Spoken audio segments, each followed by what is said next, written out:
Kita tengok visual grafik untuk saudara faham keadaan pengunduran dan kesan pengunduran, bagaimana Rafah dijadikan persediaan kawasan pengeboman kos rendah. Berarti mereka dah kumpul kerana Israel telah membelanjakan 16,000 tan bom dalam perang 5 bulan. Berarti mereka nak peringkat akhir ni pengeboman jatuh tepat kepada setiap kepala orang Palestin yang telah terhimpit. Untuk pengetahuan tuan-tuan, 1 kilometer persegi ni besar mana? 250 meter, 250 meter, 250 meter, 250 meter, 250 meter. 1 kilometer persegi. Ada 1,600 orang Palestin sekarang. Kalau undur lagi, dia akan jadi 1,800 ke 2,000 orang. Dan saudara bayangkan bagaimana bom akan berfungsi pada tiap kilometer yang mereka turunkan. Kalau orang Palestin berada dalam keadaan bersesak-sesak. Kita tengok grafik pengunduran ini dulu.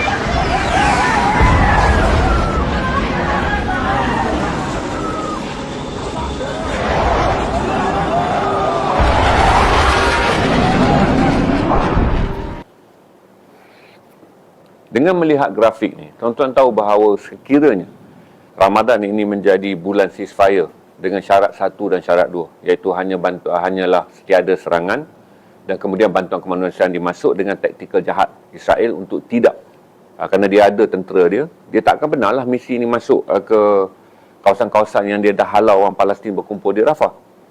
Ini akan menjadikan keadaan di Rafah sebagai perangkap selepas Aidilfitri, iaitu pada selepas 6 minggu ceasefire berakhir, orang akan dibom. Tuan-tuan dan puan-puan, saya dah tunjuk map banyak kali ulangan dan kita akan berada dalam perdebatan. Kalau mereka yang tak cukup maklumat akan mengatakan Hamas akan menjadi punca pembunuhan dan kelaparan dan kebuluran jangka panjang orang Palestin kerana enggan menandatangani perjanjian yang tinggal 72 jam je untuk Hamas kata ya atau tidak. Kerana ini adalah rundingan pusingan yang ke-15. 14 Hamas hantar balik dokumen. Kata dia nak 4 perkara ni. 2 tak ada masalah mengenai ceasefire 6 minggu. Okey, berarti Hamas tidak akan melancarkan serangan dan Israel juga tidak melancarkan serangan. Bahagian kedua, bantuan kemanusiaan dibenarkan masuk. Tapi tak dinyatakan jumlah terperinci. Kita tengok nanti perjanjiannya. Dan dalam masa yang sama, 400 orang panduan Palestin akan dibebaskan. 40 daripada 134 tebusan orang Israel yang masih ada pada Hamas akan dibebaskan. Itu berada dalam tukaran 2 ni. Yang ketiga dan keempat ni yang menjadi pertimbangan untuk kita fikir. Supaya tuan-tuan kalau selepas ni merasa kenapa Hamas menolak, kena faham secara jangka panjang dia akan menjadikan Rafah sebagai tempat korban dan penyembelihan yang lebih besar. Tuan-tuan dan puan-puan, selain daripada itu, Hezbollah juga telah mula melancarkan serangan besar sebagai tekanan kepada Israel untuk segerakan ceasefire. Kita ucapkan terima kasih pada kenyataan Hezbollah yang dikeluarkan pada hari yang sama apabila Amerika menghantar wakilnya ke Lubnan. Mereka bercakap dengan kerajaan Lubnan untuk bercakap dengan Hezbollah.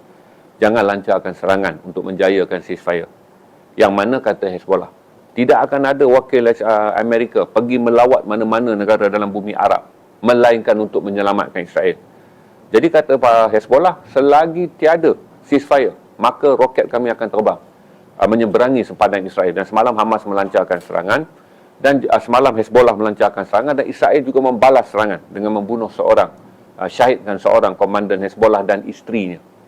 Berarti kecekapan jugalah mereka detect pergerakan pejuang kanan Hezbollah ni. Dan dia dibom ketika berkereta bersama isterinya. Dan kita berasa sangat sedih kerana Hezbollah menjadi antara tertulang utama yang akan meningkatkan tekanan, dan Hezbollah menjadi petunjuk kepada indeks pendirian orang Islam dalam ceasefire bagi golongan yang mampu berjihad memberi nyawa. Kita tengok video Hezbollah kalau ada.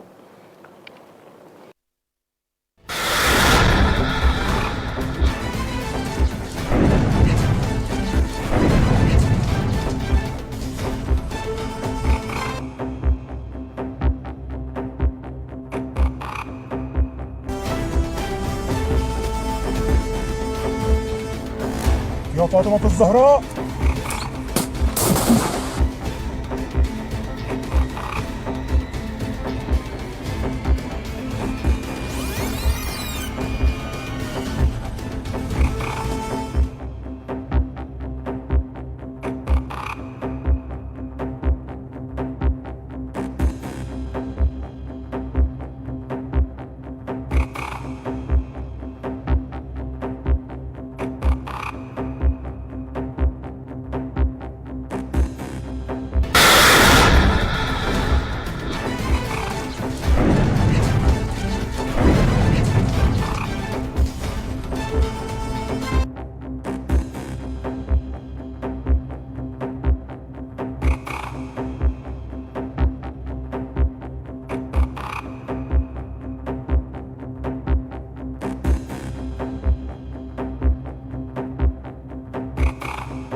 Setiap kali melihat wajah Hassan Nasrallah, kita akan lihat wajah pemimpin Hezbollah yang 32 tahun memimpin Hezbollah.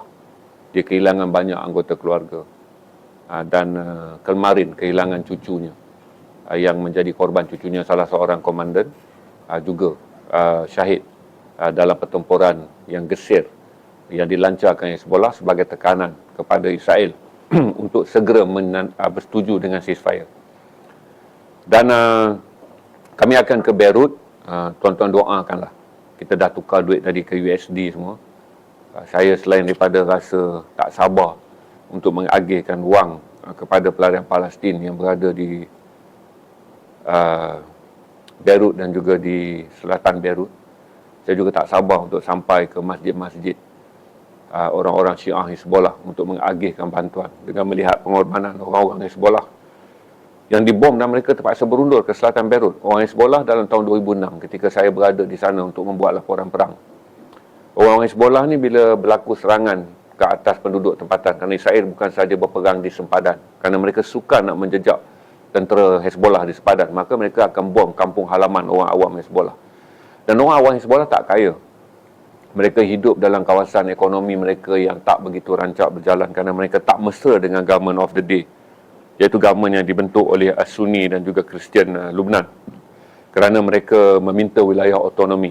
Mereka bertanding pilihan raya, mereka menang dan mereka tak menyertai gabungan Coalition 8 ataupun gabungan 8 parti yang memerintah. Mereka memerintah zon mereka.